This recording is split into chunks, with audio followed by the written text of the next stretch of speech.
Olá, boa noite a todos. Sejam todos bem-vindos a mais uma live. Obrigada a todos que estão participando conosco deste grande momento de reflexão da primeira Semana Espírita de Ananindeua, organizado pelo 7º CRE, em homenagem aos 114 anos da União Espírita Paraense. Trabalho este que tem como tema central, gente, são chegados os tempos. Em primeiro lugar, eu quero agradecer o apoio da União Espírita Paraense pela transmissão no canal do YouTube. Hoje, estamos aqui com um trabalhador do movimento espírita, Não sei, você que tá com palestrante, ele, amor. Você tá falando com a sua mãe. amigo e irmão, né? Paulo Rabelo, trabalhador da UEP, né? O Paulo abordará o tema para a gente, é tempo de viver a mensagem do Cristo. Boa noite, Paulo. Seja bem-vindo, meu querido. Boa noite, Selma. É um prazer muito grande estar aqui. Queria agradecer muito o convite do 7º Conselho. É uma relação já de longa data, né? Antes a gente fazia uma Verdade. viagem até Ananindeua e agora a gente já só liga o celular, a internet, já está todo mundo conectado aqui. É uma felicidade muito grande quando eu vejo as pessoas aqui. Já vi minha amiga Domingas, de Conceição do Araguaia, que é uma telespectadora. Ih, entreguei a idade agora, telespectadora é coisa de Olha gente velho, só, né? que bom, né? Então, Paulo, nós vamos primeiramente nos harmonizar, né? Com uma prece e Isso. em seguida você trará para nós a mensagem da noite de hoje, tá bom?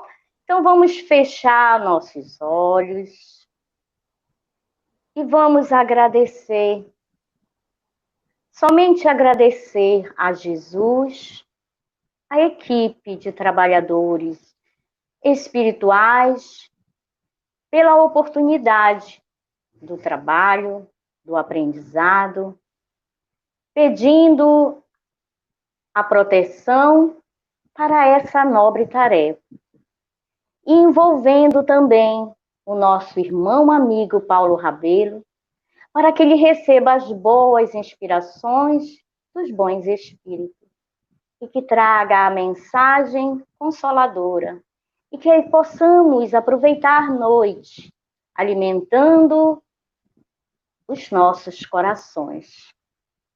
E que Jesus abençoe a todos nós e que assim possa ser. Bom, gente, o Paulo vai repetindo o tema, né?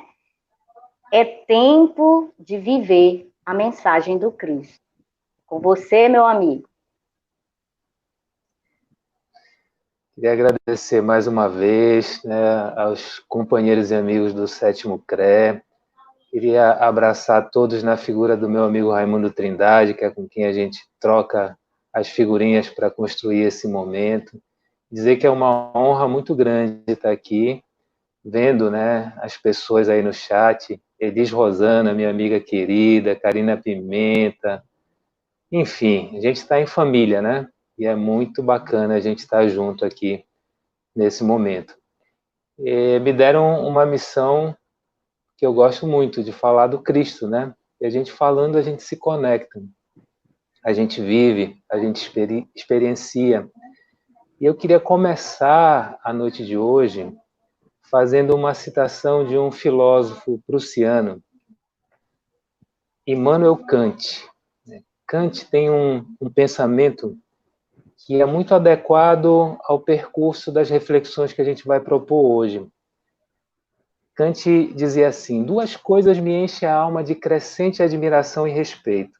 Quanto mais intensa e frequentemente o pensamento delas se ocupa. O céu estrelado sobre mim e a lei moral dentro de mim. Esse pensamento de Kant traz para a gente a lei divina, a lei natural, que rege todo o universo.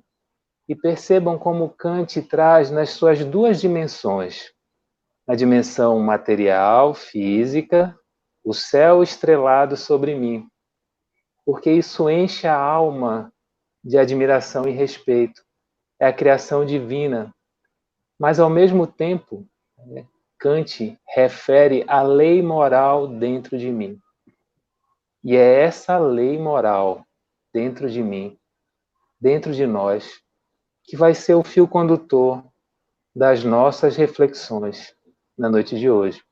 Vou compartilhar aquilo que a gente compreende, entende. Isso não significa ser a verdade, porque verdade absoluta é só Deus.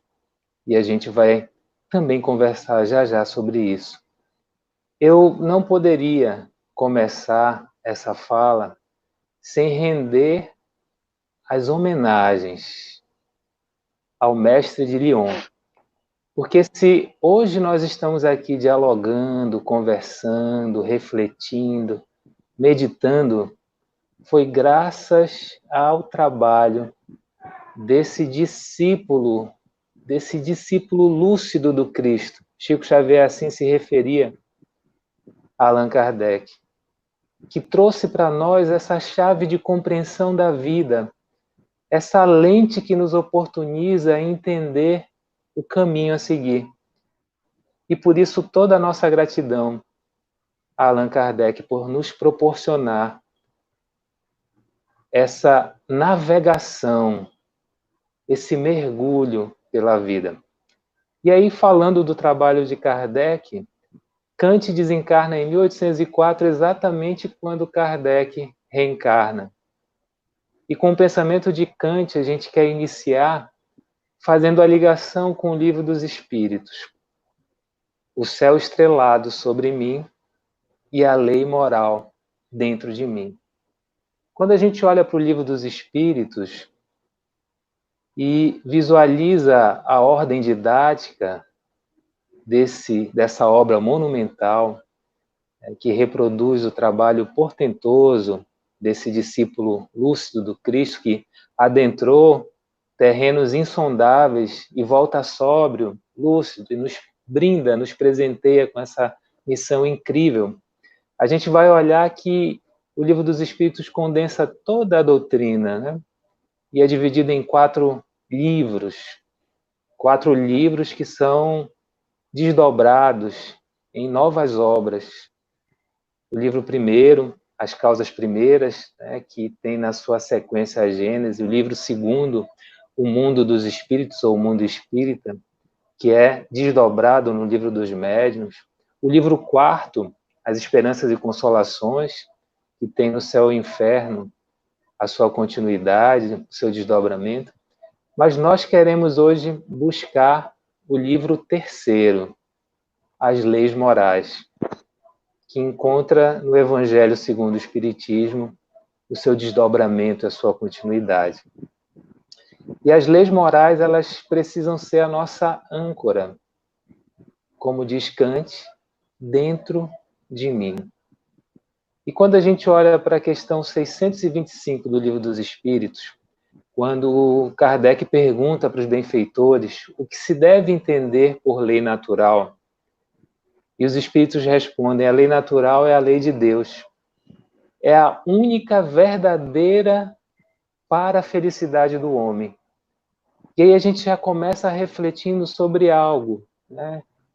Eu no início disse que eu ia compartilhar as minhas reflexões, a forma como eu me conecto com essa mensagem, que não significa ser a verdade, mas aqui a resposta dos espíritos mostra a única possibilidade, a única verdadeira estrada para a felicidade, que é a lei natural, a lei divina. E aí a gente já começa um diálogo com a filosofia contemporânea, que muitas vezes busca relativizar a moral, busca ajustar essa moral a costumes, a culturas. E os benfeitores mostram para a gente que existe uma única verdade. A forma como isso se expressa, se materializa, é traduzido, pode variar de acordo com a tradição religiosa, com a cultura, mas essa verdade é inexorável. E olha só a continuidade da questão 625. Os espíritos continuam dizendo que essa lei natural indica o que se deve fazer ou o que não se deve fazer, que tem relação com os imperativos categóricos lá de Kant, mas não é objeto da nossa análise hoje. E dizem que nós só somos infelizes quando nós nos afastamos dessa lei natural. Olha só. Todo o processo se construindo em cima do eu, em cima das escolhas de cada um nesse processo, nessa estrada, nesse caminho que nos conduz à felicidade. Nós só somos infelizes quando nos afastamos dessa lei natural, do céu estrelado sobre mim e da lei moral dentro de mim. Mas para que a gente possa buscar essa meditação, essa reflexão, essa construção sobre o caminho, a gente precisa de um paradigma, a gente precisa de um modelo. E aí, na questão 625, os espíritos respondem quem é o guia e modelo da humanidade, que é Jesus. Não se pode falar de busca da felicidade sem essa referência, porque Jesus foi a lei moral caminhando entre nós. Foi a lei moral que sai do estado de potencialidade que vibra em nós. Nós temos potencialidades. E em Jesus isso se converte em atitude, em materialização dessa lei moral. Por isso ele é o guia e modelo. Jesus, o Cristo. Só que para a gente discutir como viver a mensagem do Cristo, nós precisamos entender quem é o Cristo. De que Cristo a gente está falando? E mais uma vez, a nossa gratidão profunda a Kardec e aos benfeitores da humanidade, que nos proporcionam conhecer um Cristo que desceu da cruz há muito tempo. Um Cristo que não está nas alturas. Um Cristo que vibra e pulsa dentro de cada um de nós. E eu queria trazer uma passagem do Evangelho narrada por Mateus, Marcos e Lucas, que é o momento em que Jesus se encontra à margem do lago Tiberíades e diz assim: vamos atravessar para o outro lado. E entram dentro do barco. A famosa passagem da tempestade. Jesus havia curado muitas pessoas, né? Havia um desgaste magnético necessário, mas é a única vez no Evangelho que se tem notícia de Jesus dormindo. Ele é alocado no barco, no lugar de honra para os convidados, que é a popa, num tapete, deita num travesseiro e dorme. E narram os evangelistas que na realidade não foi uma tempestade, foram ventos que eram comuns, muito poderosos, que produziam ondas de 2 metros. E no meio daquela confusão, no meio daquela convulsão, os apóstolos, com medo, vão acordar Jesus para que ele resolva o problema. E Jesus, ao despertar, olha para os seus apóstolos e diz: por que tendes medo? Se dirige ao vento e às águas, ordena e o vento cessa. As águas se acalmam. E narram todos os evangelistas que os apóstolos olham para aquele homem que já tinham assistido fazer muitas curas, que conheciam como alguém compassivo, bondoso, mas que homem é esse? que ordena a natureza e a natureza cumpre as ordens dele. Essa é a nossa proposta de hoje. Buscar entender que homem é esse, que proposta é essa, que mensagem é essa. E se a gente pega as leis morais, podemos dividir em 3 grupos. Num primeiro grupo, o eu com Deus. No segundo grupo, o eu comigo mesmo. No terceiro grupo, o eu com o próximo, com o outro, com a sociedade. E percebam que o caminho sempre passa pelo eu. O eu com Deus, o eu comigo mesmo e o eu com o meu semelhante, com o próximo. Então, se a gente percebe essa busca dos apóstolos de querer compreender o que é que representa esse guia e modelo, esse paradigma, essa lei moral andando materializada em atitude, em vivência, nós também precisamos fazer isso. E talvez entender, como o Pastorino coloca para a gente na sabedoria do Evangelho, que uma das interpretações possíveis dessa passagem seria de que nós, espíritos imortais, no barco que é o corpo, passamos por muitas tempestades e agora vivemos uma tempestade intensa. Mas que basta acordar o Cristo adormecido em nós e essas tempestades cessarão. Uma outra interpretação de Pastorino é de que esses ventos e essas convulsões também podem ser entendidas como as paixões. As paixões que nós escolhemos, consciente ou inconscientemente, que nos levam para o naufrágio moral. E que muitas vezes nós buscamos um Deus exterior, buscamos uma solução externa, e nós só precisamos encontrar esse Cristo adormecido no íntimo da alma, nos nossos corações, e ele vai despertar. E com a sua autoridade moral, vai nos ajudar a acalmar todas as tempestades, a fazer com que a sua mensagem se materialize na nossa vida e na sociedade. Então, se a gente consegue buscar esse caminho, o cumprimento da lei, que nós nos afastamos e muitas vezes gerou a infelicidade individual e coletiva, vai nos trazer de volta para a nossa essência, para o caminho. E mais uma vez eu vou me socorrer da sabedoria do Evangelho em Torres Pastorino, porque estudioso das línguas mortas, do grego, ele traz uma tradução que vai se relacionar exatamente com o que a gente está buscando, né? Porque desde o primeiro momento, mesmo em Kant, mesmo na lei moral, o eu está permeando tudo. O eu é o eixo para viver essa mensagem.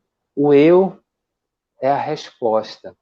E Pastorino, estudando, né, existem alguns termos em hebraico que ele chama de endíase, ele tem uma tradução para aquela frase que Jesus teria dito e que em muitas traduções bíblicas aparece como eu sou o caminho, a verdade e a vida. Para Pastorino, a tradução mais adequada seria o eu é o caminho da verdade e da vida. E eu me conecto com essa tradução porque percebam, as leis morais, o eu com Deus, o eu comigo mesmo, o eu com o próximo, o eu é o caminho da verdade e da vida. É esse Cristo Não um Cristo que nós iremos adorar, mas um Cristo que nós iremos viver. E por que o eu? Olha, Porque está dentro de nós. É esse eu profundo, esse Cristo interior, essa consciência cósmica que nós precisamos acessar, porque nos afastamos da lei natural, dessa verdade única, absoluta, que não tem possibilidade de relativização. É o que rege a dimensão física e a dimensão moral da vida. E aí a gente vai buscar essa reflexão na noite de hoje. Como é que seria esse caminho que vai buscar o eu profundo, o Cristo interior, o caminho da verdade e da vida, que para muitas tradições religiosas é o caminho de iluminação. E percebam, nós espíritas não temos a pretensão de ser o único caminho. Muito pelo contrário. Existe uma frase de Gandhi que eu acho perfeita para quando se discute as muitas possibilidades da vida desse caminho. Gandhi diz que as religiões são caminhos que te levam até Deus. Não importa o caminho que você escolha, importa chegar até Deus. Então eu posso escolher filosofias, religiões, seitas, posso escolher muitas propostas. Esse é o caminho da iluminação. Só que nessa caminhada, nessa trajetória, eu não tenho como fugir ao encontro com a minha individualidade, com esse eu, que é o caminho da verdade e da vida. Eu não tenho como fugir desse encontro com os meus limites, com as dificuldades inerentes ao processo evolutivo. E esse confronto do atual estágio em que eu me encontro, com esse caminho que busca esse Cristo adormecido dentro de mim, ele é pessoal, individual, intransferível. Ele não pode simplesmente ser entregue a Deus. Eu não posso dizer, Deus me ajuda e faz por mim, porque não é essa a caminhada da iluminação. Deus vai me ajudar. Na realidade, nunca estamos sozinhos, sempre estamos amparados, protegidos nessa caminhada. Mas o processo é inalienável desse encontro com as nossas dificuldades, com os nossos limites, com a nossa individualidade. Isso é importantíssimo para a gente caminhar na reflexão da noite de hoje. E essa meta, que não pode ser alcançável em uma única existência, por isso a reencarnação vem como essa dádiva, vai nos demonstrar que nós não estamos nessa caminhada atual, nessa encarnação, buscando a perfeição, porque ela não é alcançável nessa encarnação. O que nós precisamos fazer? Nos encontrar com a nossa personalidade integral, que está oculta de nós mesmos, porque nos afastamos da lei natural. Nos afastamos da lei, mas a lei moral está em mim, na minha consciência, nos falam os espíritos, na obra de Kardec. Portanto, esse caminho vai ser de atravessar obstáculos, de enxergar os próprios limites e de agir, não de reagir, não de adotar uma postura passiva, se transformando a cada momento, aprendendo, vivendo, construindo, buscando esse caminho da verdade e da vida, entendendo que os problemas e os obstáculos não são atestado de fracasso, são oportunidades preciosas de iluminação. Esse é um processo individual, pessoal, intransferível, inalienável, que pode até ser adiado por pouco tempo, mas não pode ser cancelado. Todos iremos fazer, todos iremos buscar essa caminhada interna, esse processo interno com consequências externas. E não é uma caminhada solitária, não é uma caminhada sozinha, porque, em que pese ser um processo individual, é no encontro com o outro, é na experiência com o outro, eu com Deus dentro de mim, eu comigo mesmo e eu com o outro. Isso só não é delegável, isso só não é transferível. Então, encontrar a minha essência, a minha personalidade integral, passa por uma viagem que, no primeiro momento, a gente precisa desfazer a ideia que é uma matriz judaico-cristã de que nós somos inferiores, que nós somos perversos, que nós não prestamos, que nós não valemos nada. Nós somos centelha divina. A chama dessa perfeição vibra em nós. O atual estágio que nós nos encontramos é um estágio da nossa humanidade. A harmonização com isso é muito importante. Por quê? Porque nessa busca que requer otimismo, aliás, requer muito mais do que otimismo, requer entusiasmo. A apreensão etimológica do termo entusiasmo significa Deus dentro de mim. E esse entusiasmo porque está alicerçado em uma confiança, em uma fé que raciocina, que sabe que nunca estaremos sozinhos, desamparados. E se a gente for para o Evangelho segundo o Espiritismo, quando o capítulo da fé nos mostra que a fé sincera e verdadeira é sempre calma, quando se depara com as tempestades, ela constrói a paciência que sabe esperar.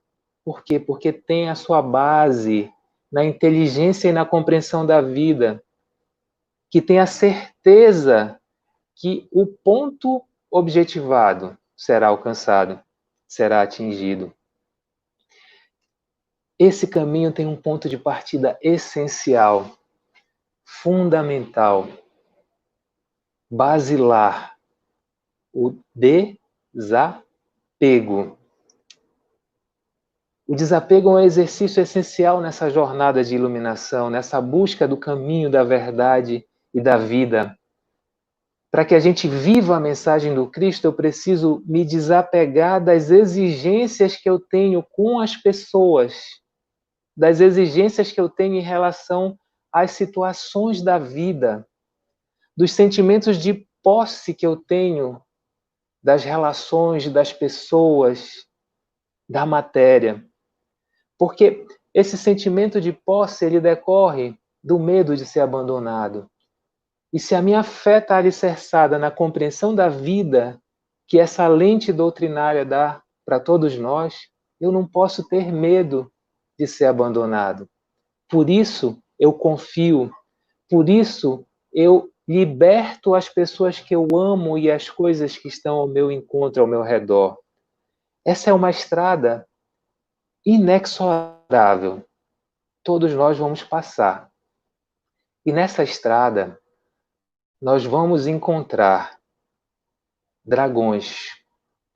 Nós vamos encontrar dragões ameaçadores que representam o nosso passado, desta e de outras encarnações.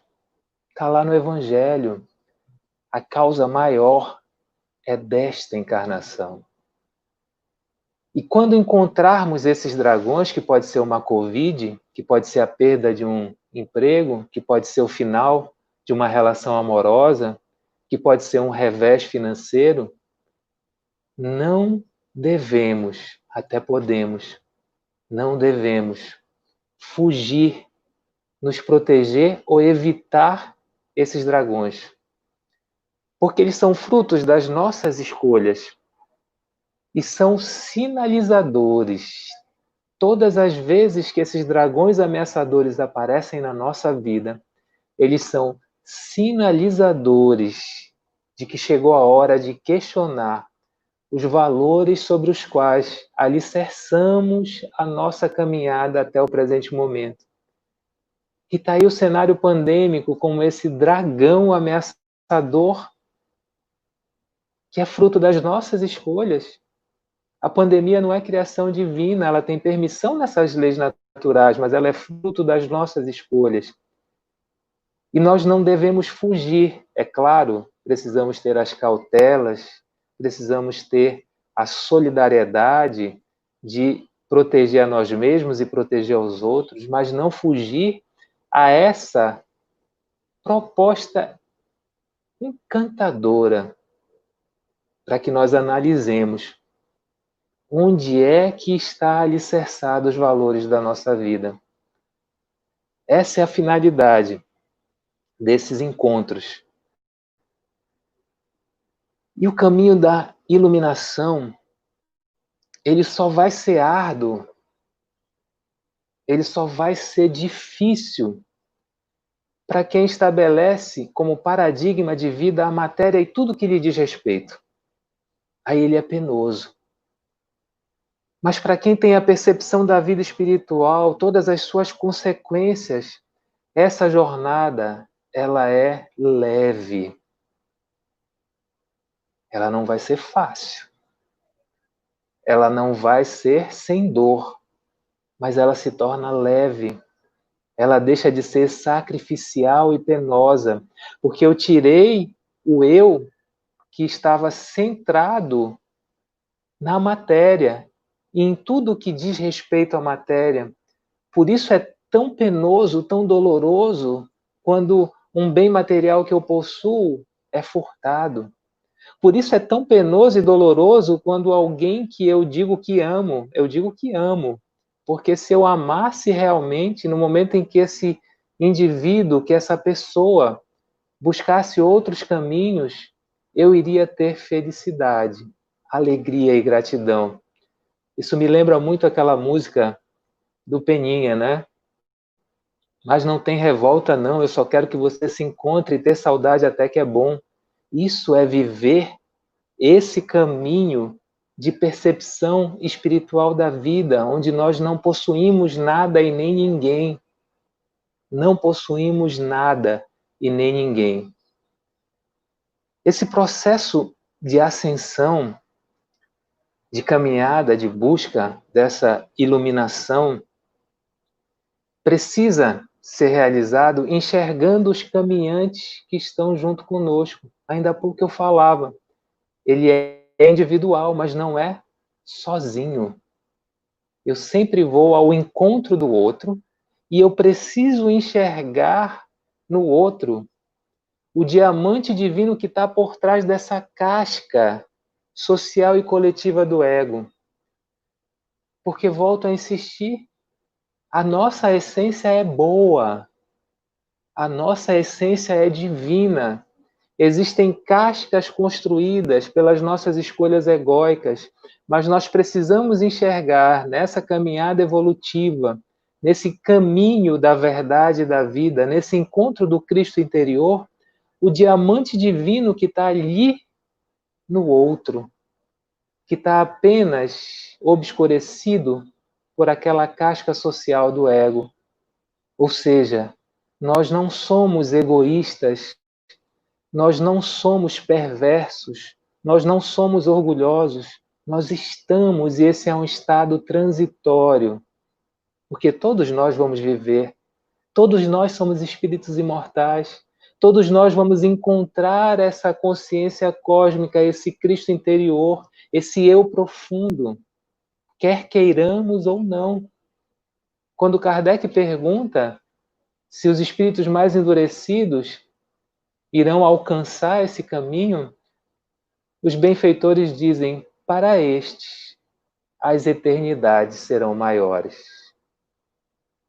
Então, o convite para viver a mensagem do Cristo, diante de um cenário tão adverso, que ao mesmo tempo é um dragão que nos mostra onde devemos analisar o alicerce dos valores da vida, é motivo de gratidão, é motivo de alegria, porque é o momento de visitar e de encontrar esse Cristo adormecido que precisa ser acordado, chegou.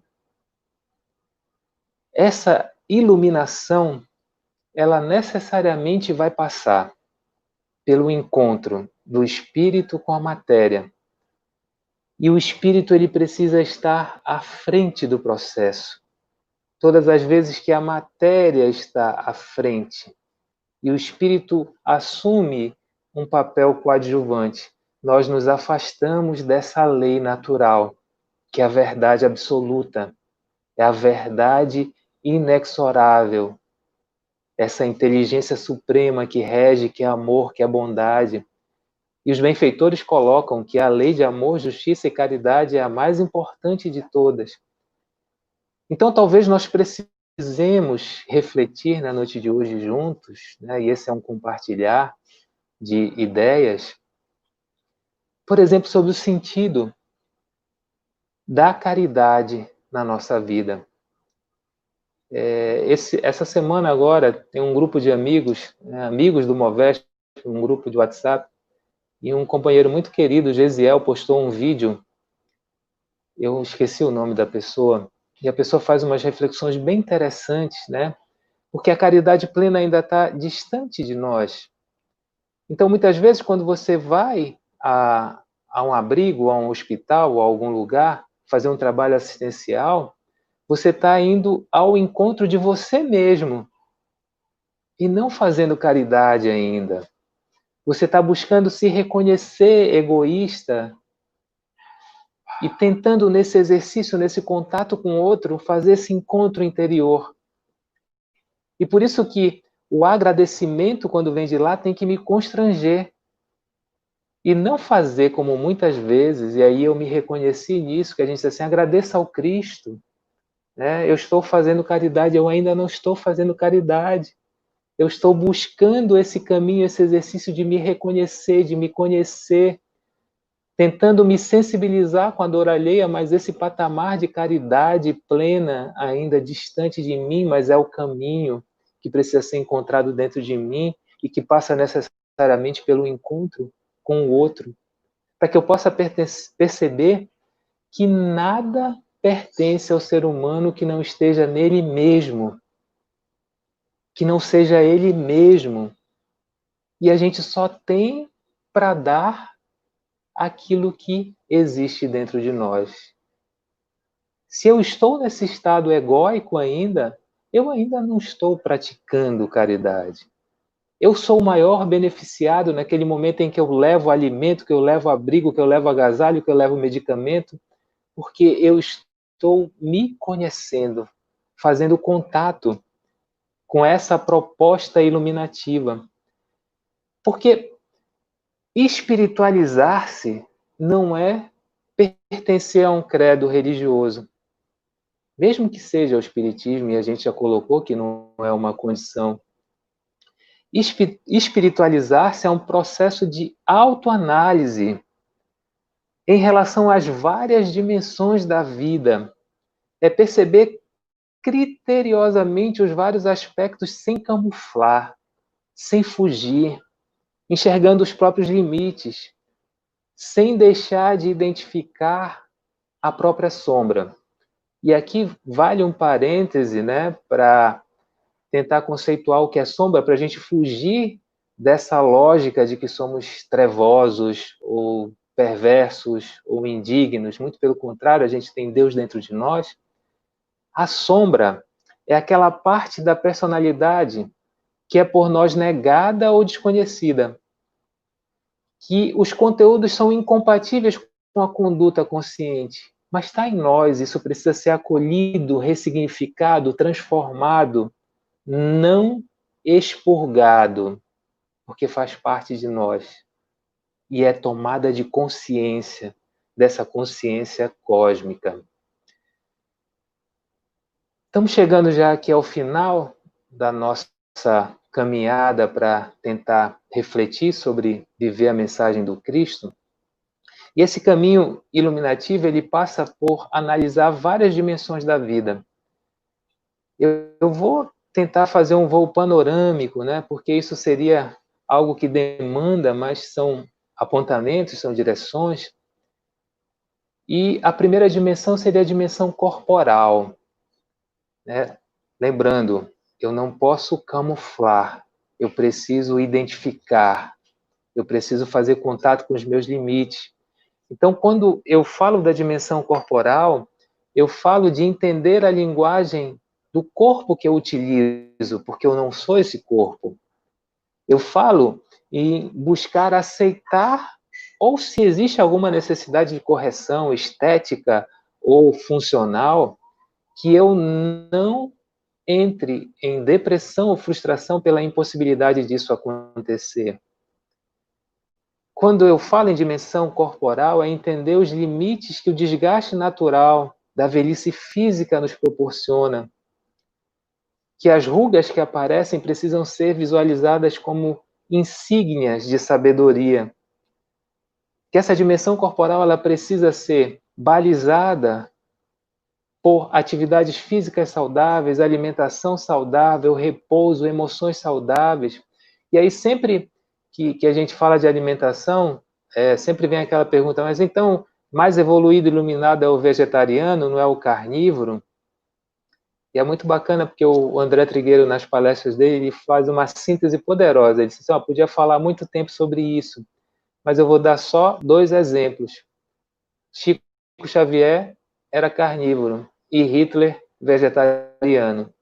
A alimentação saudável é um processo, é uma caminhada. Mais importante do que a alimentação física, é a alimentação mental, emocional, que vai se traduzir nessa busca de compensação de muitas coisas que muitas vezes nós estamos devorando e não compartilhando, não comungando, não dividindo. Uma outra dimensão da vida que precisa ser analisada com critério, sem sombra, é a dimensão sexual. A dimensão sexual no sentido do prazer na vida do ser humano e como eu lido com a minha libido, se é a minha libido que lida comigo, se é ela que me conduz, ou se é ela, ou se sou eu que conduzo a minha libido. Verificar a que propósito a minha sensualidade, o meu erotismo está destinado. Porque eles devem estar no lugar certo e no momento certo, sem se constituir um obstáculo à manifestação da vida. O sexo não é impuro, muito pelo contrário, ele é divino, né? E quando ele é utilizado nessa perspectiva de amor, ele é a expressão de Deus em nós. É a expressão de almas afins que constrói afetividade, que constrói prazer, que também serve à procriação. E sempre que a gente fala de dimensão sexual, Emmanuel foi cirúrgico no livro Vida e Sexo, e vale a pena a gente repetir aqui, quando ele diz não proibição, mas educação, não abstinência imposta, mas emprego digno, com devido respeito aos outros e a si mesmo, não indisciplina, mas controle, não impulso livre, mas responsabilidade. Fora disso é teorizar, simplesmente para depois aprender ou reaprender com a experiência. Sem isso será enganar-nos, lutar sem proveito, sofrer e recomeçar a obra da sublimação pessoal tantas vezes quantas forem necessárias, pelos mecanismos da reencarnação, porque a aplicação do sexo ante a luz do amor e da vida é assunto pertinente à consciência de cada um. O eu, nós não devemos estar buscando o controle da sexualidade alheia. Nós precisamos educar a nossa sexualidade, a expressão divina do sexo em nós. Existem outras dimensões, a dimensão filial, a dimensão paternal, a dimensão maternal. E agora, na pandemia, né, muitas famílias acabaram virando um pandemônio e não viveram um cenário pandêmico, porque as fugas a essas sombras oportunizaram, né, num sistema de isolamento, de confinamento, de distanciamento, de recolhimento, o encontro que muitas vezes estava sendo adiado.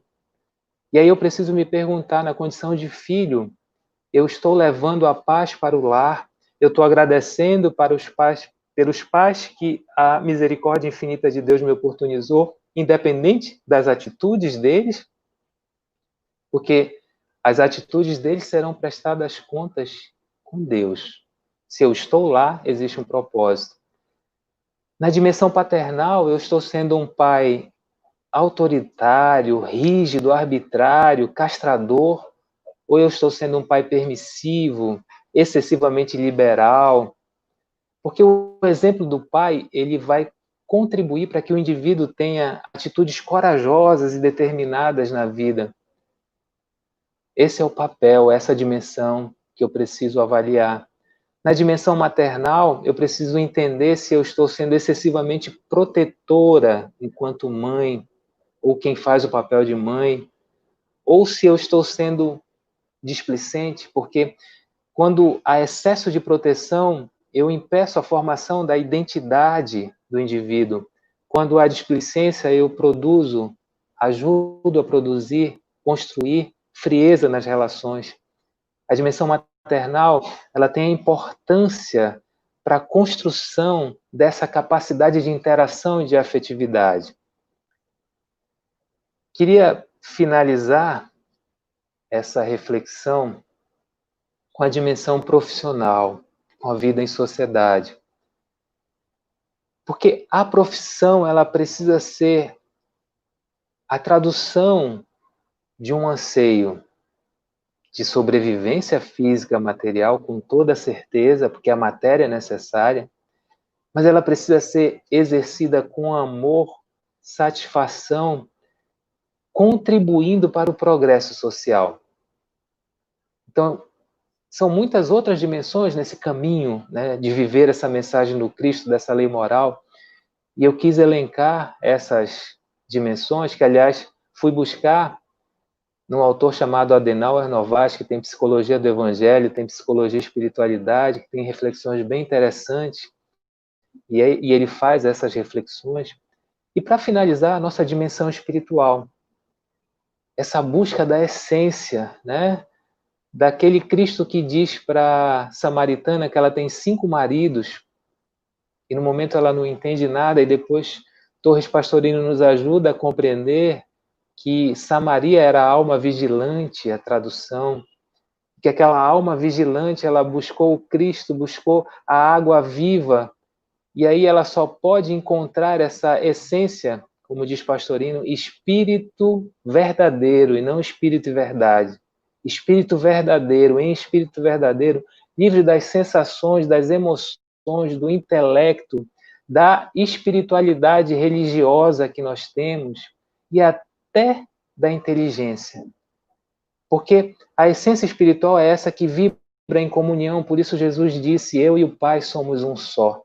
Eu e o Pai somos um só. E, finalizando essa dimensão espiritual, Jesus coloca fora da caridade não há salvação. Mas nós precisamos olhar para as nossas sombras interiores e perceber a distância, sem angústia, sem culpa, mas caminhando, exercitando, vivendo. E aí eu queria trazer, para finalizar essa fala, um poeta chamado Casimiro Cunha, que tem uma história de vida muito interessante, porque ficou cego de um olho aos 14 anos, tem o que se chamava de curso primário, foi basicamente alfabetizado aos 16 anos, perdeu a segunda vista, mas é um poeta inato, uma prova inequívoca da reencarnação, da imortalidade da alma. E talvez Casimiro Cunha, nessa poesia, consiga traduzir para a gente esse caminho da iluminação, esse caminho da verdade e da vida. E o nome da poesia é Mais Amor. E Casimiro Cunha diz assim, rogas a vida o roteiro da esfera superior. E a vida responde sempre, ajuda com mais amor. Procurando desse modo o caminho renovador. Em toda dificuldade, ajuda com mais amor. Se esperas pelo futuro como um ninho aberto em flor, arando a terra do sonho, ajuda com mais amor. Recebe, pois, o infortúnio com desassombro e valor. Se a provação recrudesce, ajuda com mais amor. suporta com paciência a nuvem do dissabor. Buscando nova alegria, ajuda com mais amor. Caluniaram-te a vida? Perdoa, seja a quem for. Quem vive para a verdade ajuda com mais amor. Amigos desavisados trouxeram-te sombra e dor? Diante de todos eles, ajuda com mais amor. Feriram-te as esperanças, brandindo o verbo agressor? Não critiques, nem te queixes, ajuda com mais amor. Ante o jogo das ilusões que o mal te venha propor, no cultivo da humildade, ajuda com mais amor. Se desejas alcançar a comunhão com o Senhor, arrima-te à caridade e ajuda com mais amor. Que todos nós, meus irmãos, possamos buscar esse autoencontro, nos ajudando e ajudando a todos que passam pela nossa caminhada com muito, muito, muito mais amor. Gratidão. Muito bom. Que assim seja. Bom, Paulo, vamos às perguntas, né? Nós temos aqui 3 perguntas e 2 comentários. Então, vamos lá primeiro. Vamos lá, a primeira pergunta, do Raimundo Trindade, do 7º CREA. Entendo que nós, trabalhadores espíritas, somos os que mais nos aperfeiçoamos, entre aspas, né? Somos os que mais nos aperfeiçoamos. Qualificamos, estudamos, buscamos informações. E por que, então, as dificuldades de viver de forma mais objetiva? Eu tenho cá minhas dúvidas se somos nós, trabalhadores, que mais nos aperfeiçoamos, mas tudo bem, Raimundo. Entre aspas, né? Vamos partir dessa premissa.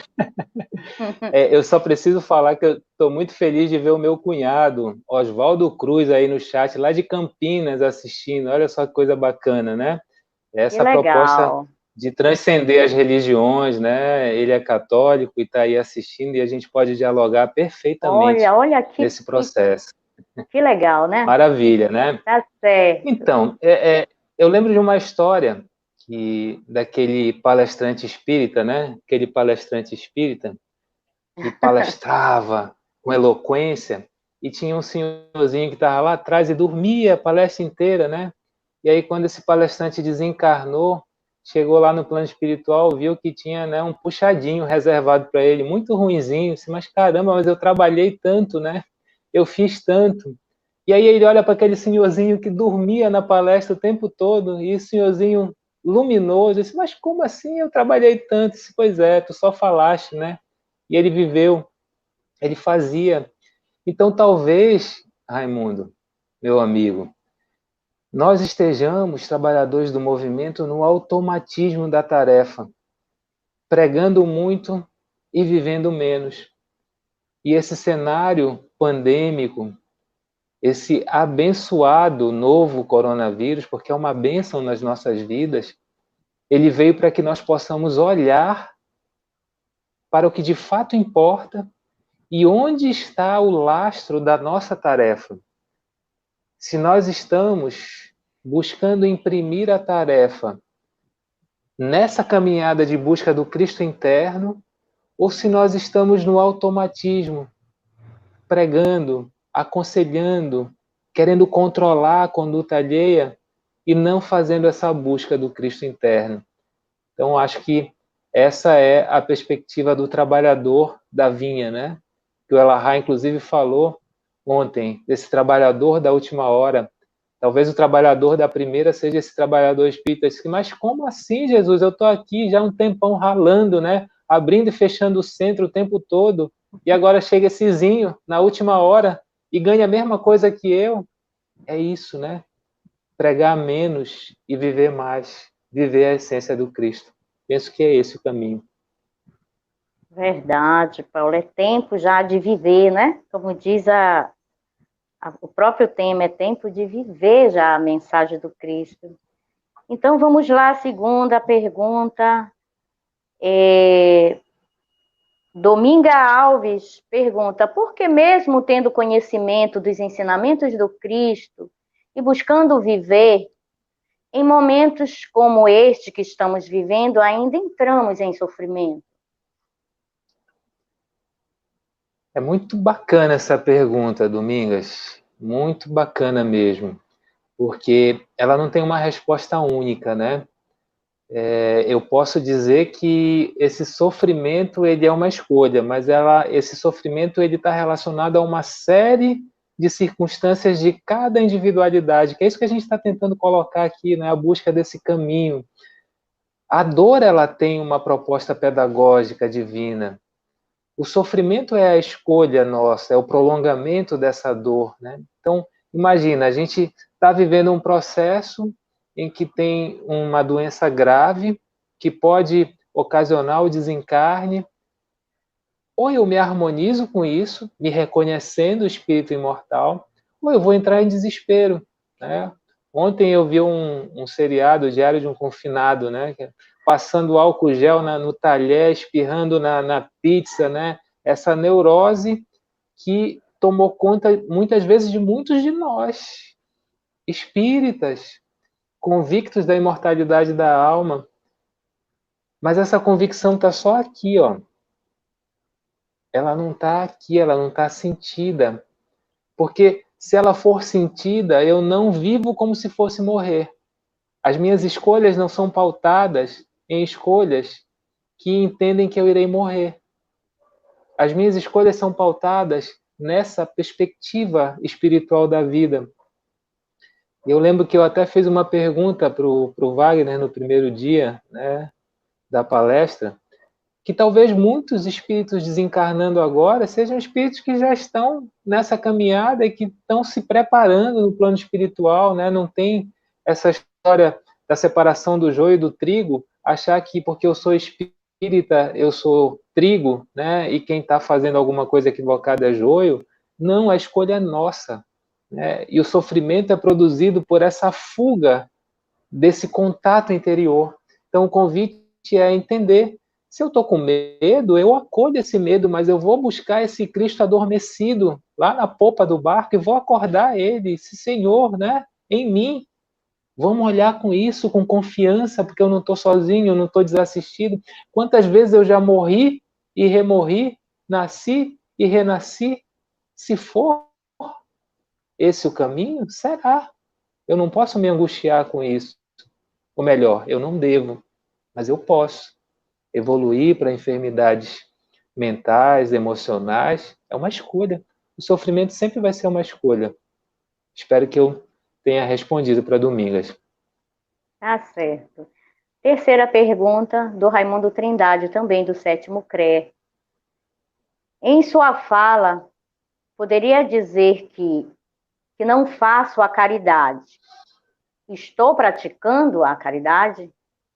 Em sua fala, poderia dizer Pois, que não faço a caridade, né? Estou praticando a legal. caridade? Pois é, porque se a gente for entender caridade, né? Caridade é uma dimensão plena de quem faz sem perceber, de quem faz porque de forma espontânea, né? Relatam os espíritos que o benfeitor chega no plano espiritual, né, Bezerra de Menezes, e quando ele abre a janela do hospital, e se Bezerra de Menezes foi para o hospital, eu fico pensando para onde é que eu vou, né, na hora que eu desencarnar. Tinha uma multidão com um lenço branco acenando, e ele disse assim, o que é isso? Essas são as pessoas que tu ajudaste. Ele perdeu a contabilidade de quantos ele ajudou. Isso é caridade. Então, quando a gente está indo porque se convenceu, a gente está indo porque a gente está buscando encontrar essa essência egóica que ainda existe em nós, né? E buscando essa essência egóica, a gente está no caminho, mas a gente não está fazendo caridade ainda. A gente está na busca desse autoencontro com a nossa essência, que, volto a insistir, é humana, né? Faz parte da nossa trajetória, mas ainda está distante de ser caridade, mas está a caminho. Tá certo, estamos exercitando ainda, né? Então, vamos à quarta pergunta. Eu não sei, eu peço desculpa se eu pronunciar errado o nome, né? Cracaju. Não sei, eu peço perdão se eu estou pronunciando errado, mas está Cracaju. A pergunta é a seguinte: como convencer alguém que já conhece a mensagem do Cristo de que não basta somente conhecer, mas também é importante se esforçar para que as ações sejam coerentes com a mensagem cristã? Entendeu? Olha, eu preciso. Legal. Eu preciso fazer. Porque eu estou vendo as pessoas aqui, eu fico tão feliz. Mano Arthur, Estelinha, Leandro, né? Karina, gente, isso é uma festa para o coração da gente, né? Nesse momento que a gente está vendo que a casa espírita não é um espaço físico, né? Que a gente está Isso, com utilizando a certeza. tecnologia Isso para se conectar. E verdade. eu vou revelar a identidade secreta do Cracaju, né? Ele é o Kio que está aqui atrás Ah, na técnica, né? Que está operando. É eu o Kio que técnica. está, né, Tá. oculto. Então, pronto. Exatamente. E eu poderia dizer assim, não tem como. Você não consegue, né? Você não consegue transformar a mente alheia. Você até pode buscar as ferramentas e oferecer, mas isso sempre é uma escolha. E talvez essa seja uma causa de angústia e de sofrimento, porque a gente sempre está buscando convencer e transformar e controlar o outro.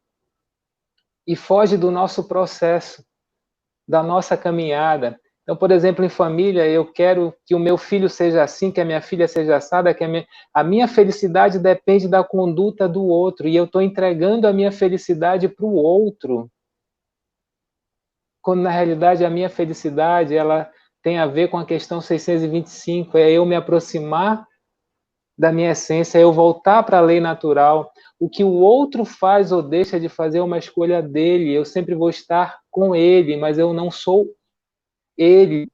E talvez essa seja uma angústia, né, de quem muito ama. Tem até um grupo, né, das mulheres que amam demais, que não é amor, é sentimento de posse, dos homens que acabam se conectando, né, pelas suas fragilidades e deficiências com proprietários de mulheres, enfim, relacionamentos que se constroem a partir dessa perspectiva de controle. A única possibilidade de controle é minha, do que está em mim, do que vibra em mim. Eu posso sim dialogar, conversar, mas a transformação, a vontade interior é daquele indivíduo, daquela pessoa, daquele homem, daquela mulher. E quando Kardec pergunta para os espíritos, né, se é muito difícil essa transformação moral, ao contrário do que a gente diz que é muito difícil, eu não consigo perdoar, eu não consigo aceitar, eu não consigo compreender, os espíritos dizem que é muito fácil, que um esforço insignificante é necessário. O que na realidade nos falta é vontade. E como a gente não busca esse caminho interior da iluminação, do contato comigo mesmo, eu não consigo identificar que não tem dificuldade, tem falta de vontade. É eu quem ainda não quero. E eu preciso querer. E muitas vezes a gente quer abrir a cabeça, né, do ser amado a fórceps e colocar algo lá dentro. Algo que talvez nem nós ainda estejamos vivendo, mas a gente quer que o outro viva, porque o outro vivendo eu vou ser feliz. E isso é uma grande ilusão, né? A felicidade é um estado íntimo, interno. Eu posso ser feliz e triste, eu posso ser feliz e alegre. Dependendo das circunstâncias, a felicidade está em mim, não é um processo externo, não depende de nada nem de ninguém. Eu sou o que eu tenho, a minha essência. Tá certo. Aqui tem um comentário do Ramon Barros. Paulo, querido, te ouvindo, faço uma relação transversal com a obra de Leon Denis, O Problema do Ser, do Destino e da Dor. Muito boa a tua construção. Ele comenta. Aí vem aqui a quinta pergunta de Elis Rosana. Perfeitas reflexões tocaram fundo em minha alma. Será que por trás do orgulho e da vaidade que ainda impera em nós, estaria a necessidade maior do auto-perdão por conta de nossos erros do passado? Minha amiga, irmã querida Elis Rosana, né? Um beijo para o meu irmão, amigo, companheiro Ramon também. Eu não tenho dúvida, né? Lembra que eu falei que olhar no outro o diamante divino e olhar em nós também, porque muitas vezes os nossos processos de escolhas egóicas em função do erro nos coloca numa posição de autopunição, nos coloca numa posição de autocondenação, de autojulgamento, e a gente não consegue entender o erro como um processo natural, como Jesus via, né? Como Jesus via e continua vendo o erro como ninguém evolui. A lei de progresso, ela não acontece sem erro. O erro faz parte da nossa caminhada. Necessário é tomar uma ação responsável em relação ao erro. Não adianta buscar o silício nem o chicote. Nós precisamos ter uma ação responsável, assumir o protagonismo da vida, da responsabilização, analisar os motivos que nos levaram a agir. E o auto-perdão não é condescendência com o erro. O auto-perdão é uma libertação, porque me reconhece como humano em caminhada, como alguém falível, que vai aprender com esse erro e vai continuar nessa estrada da vida. Então, o auto-perdão, ele é indispensável, mas muitas vezes esse auto-perdão ele não acontece. Por quê? Porque eu entro num circuito de vitimização, uma busca de autopiedade. Por quê? Porque é muito mais fácil, né, eu ser visualizado como o pobre coitado, que passa por um processo muito ruim, do que eu assumir a responsabilidade da vida, do que eu assumir o meu protagonismo, do que eu olhar para aquilo que eu realizei, ou muitas vezes de forma inconsciente, porque às vezes são culpas que a gente armazena inconsciente, me auto-perdoar e buscar o exercício do amor. Tem uma historinha bem bacana, né? Que é quando você recebe um pacote de sementes para plantar um jardim. E aí você negligencia, deixa aquele terreno ali que nasce um espinheiro muito grande. Se você se autocondena, se autojulga, se autopune, você vai dizer que você não presta, que você é preguiçoso, que você é tudo de ruim na vida e vai rolar nesses espinheiros para que eles te firam, porque você quer se punir. Isso não resolve. Mas se você toma ação responsável, reconhece o seu erro, você vai arrancar cada espinho desse, vai plantar as sementes e vai ver um jardim florido. Então, o auto-perdão passa por essa ação responsável da vida, sobre esse protagonismo necessário. Eu sou o responsável pela minha vida. Eu preciso assumir isso, eu preciso me auto-perdoar e caminhar. Tá certo. E nós temos mais uma, Paulo, pergunta, tá? Chegou mais uma aqui, e última, tá bom? Leandro Diniz, CU Espiritismo de Castanhal. Nesse momento pandêmico, onde as atividades presenciais do centro estão temporariamente suspensas, como viver esse tempo e essa mensagem do Cristo recolhido nos nossos lares? Meu amado Leandro Diniz, né? O Leandro é uma pessoa, um reencontro, né? Nessa caminhada aqui. Eu tenho um amor profundo por esse rapaz. Eu acho que é uma oportunidade única, né? Eu acho não, eu tenho certeza. Porque percebam, as atividades presenciais estão suspensas e talvez nós estejamos produzindo muito mais do que quando estávamos nos encontrando no espaço físico, né, do centro espírita. E mesmo onde não há essa possibilidade, nós estamos tendo um tempo para esse reencontro comigo mesmo, que talvez, né, o automatismo da tarefa de segunda a segunda, abre centro, aplica passe, faz o evangelho, conduz o estudo, leva não sei para onde, eram fugas, né, que não me possibilitavam encontrar comigo mesmo, fazer esse caminho do eu como caminho da verdade e da vida. Então, em todas as perspectivas, ainda que eu não tenha a realização de atividades online, ou que eu não consiga, eu posso me conectar comigo. Então, sob todos os prismas e sob todas as óticas, né, esse cenário é extremamente produtivo, extremamente generoso, é acréscimo da misericórdia divina para que nós possamos caminhar e fazer cumprir todos os ensinamentos aí, que mais uma vez a nossa gratidão a Kardec e os benfeitores estão postos nessa doutrina de luz. Que assim seja. Então, nós vamos agora passar para as suas considerações finais, meu querido. Olha só, não tem consideração final porque não termina o processo, né? Ah, é também, Aqui a né? gente, aqui a gente só buscou compartilhar um pouco da nossa vivência, daquilo que a gente também exercita e que a gente cai, que a gente levanta e que a gente erra e que a gente acerta. É um processo de vida de um ser humano aqui. Não é pelo fato de estarmos aqui no YouTube falando, né, que esse processo aconteça de forma plena. Então, falar para vocês, né, é para mim também.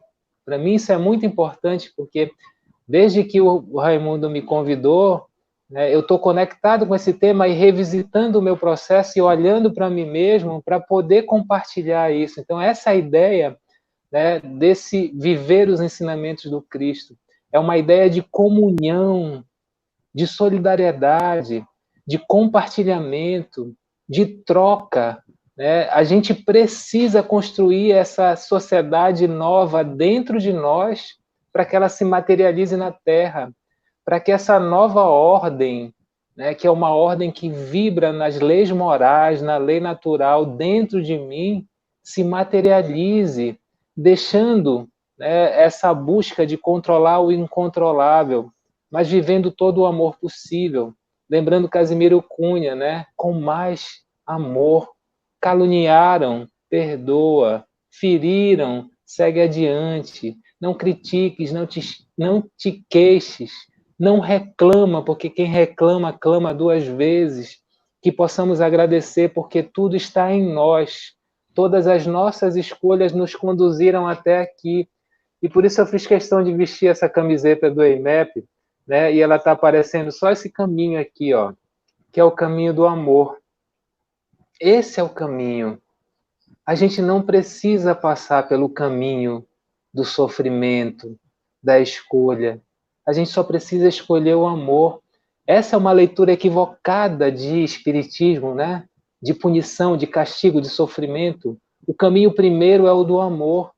Que possamos viver esse amor, exercitar a dimensão de um amor nunca antes vivido, e as feridas vão ser cicatrizadas, as dores vão ser aplacadas, e esse mundo melhor, regenerado, #vem regeneração, acontece em nós e se materializa em todo o planeta. Somos uma grande família universal, todos, né? Pretos, brancos, amarelos, LGBTQIA+, indígenas, todos são filhos de um mesmo Pai, são criaturas divinas e todos precisam viver em comum, comungando, compartilhando e não consumindo. Que nós possamos cumprir a orientação dos espíritos, que o espiritismo vai colaborar destruindo o materialismo, mas ele só pode ser efetivo quando nós destruirmos em nós. Aí sim, nós iremos colaborar com essa nova ordem. Muito bom, Paulo, muito bom. Muito obrigada. Eu só queria aqui reforçar o próximo encontro, antes de passar de pedir que o Paulo faça a nossa prece de agradecimento. Eu queria reforçar aqui o próximo encontro, que será no dia 8/7, quarta-feira. Será às 20 horas. Não esqueçam, tá? Na quarta-feira, a palestrante Lena Lopes, ela trará o tema para a gente: empatizar, esperança para novos dias. Né? Então, não vamos perder, gente, tá bom? E eu queria agradecer a você, Paulo Rabelo, pela mensagem confortadora, esclarecedora. Muito obrigada, que Jesus lhe abençoe, não é? Pediria a você que fizesse a nossa prece de agradecimento, mas também dizendo a todos que estiveram conosco até esse momento, muito obrigada pela presença de todos. Jesus nos abençoe. Um beijo no coração de todos. Paulo, muito obrigada mais uma vez. A gratidão é toda minha. E compartilhar que há uma emoção muito forte aqui. Isso é sinal de que nós estamos muito bem amparados, protegidos, jamais sozinhos, né? Gratidão a Jesus, gratidão aos benfeitores espirituais, gratidão pela vida. Senhor, Divino Mestre, Médico das almas, te sentimos de forma intensa e verdadeira. E esse processo terapêutico, curativo, que faz com que esse Cristo adormecido desperte em nós e nos fortaleça nesse bom combate, nesse caminho da iluminação interior. Nos ajuda, amigo Jesus, porque é tão bom traçar esse caminho de intimidade para te chamar de amigo, buscar essa proximidade, porque esse Cristo interior vibra dentro de nós e nos fortalece na caminhada de viver os teus ensinamentos. Abençoa, Jesus, os nossos lares, que nesse momento os teus emissários de luz e paz possam entrar em todos os lares com a nossa permissão, com a nossa vontade, levando esses fluidos terapêuticos, medicamentosos, balsamizantes, fluidos que amplificam o tônus da vida e que nos fazem ter a certeza de que todos nós, te tomando como guia e modelo, iremos caminhar na direção dessa felicidade real, na direção do retorno à nossa essência, a essa lei natural, imutável, perfeita, soberanamente boa, justa e misericordiosa. Que toda a humanidade, Senhor, consiga fazer esse encontro, essa reconstrução, que o amor que vibra no coração de cada um conectado nesse momento seja um ponto de luz a espargir bênçãos para toda a humanidade, sedenta da água viva, carente do teu amor. Que possamos buscar em Francisco de Assis, onde haja ódio, que eu leve o amor. Muito obrigado, Senhor. Gratidão profunda, que consigamos seguir unidos, fortalecidos no teu Evangelho, na direção desse mundo melhor, mais justo, mais equânime, mais solidário, que necessariamente começa dentro de nós. Muito obrigado, Senhor. Muito obrigado. Assim seja.